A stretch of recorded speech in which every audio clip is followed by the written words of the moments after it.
Qardaşımız soruşur ki, Ramazan ayında görür ki, uşaqlar da oruç tutmağa cəhd edirlər və uşağın oruç tutması, hansı ki, həddi buluğa ələ çatmayıb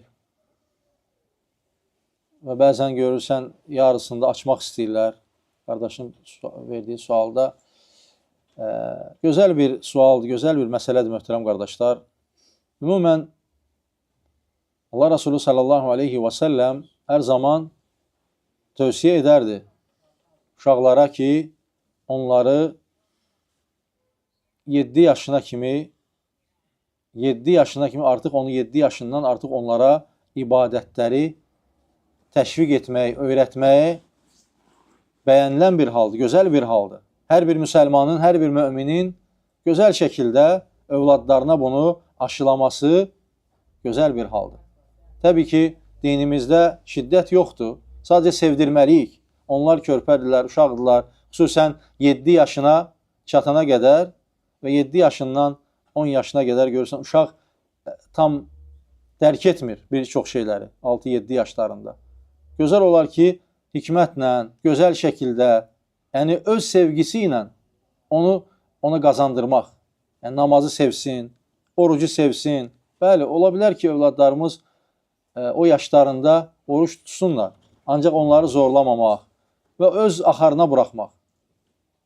Və bugündən onlar öyrənsinlər orucu və orucun mahiyyətini, orucun gözəlliyini bugündən dərk etsinlər, onu nəfslərinə artıq gənc yaşlarından öyrəşmiş olsunlar.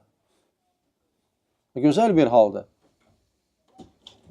Və ola bilər ki, bəzən günün yarısında oruclarını açsalar belə, yenə də artıq onlar mükəlləf deyirlər ondan.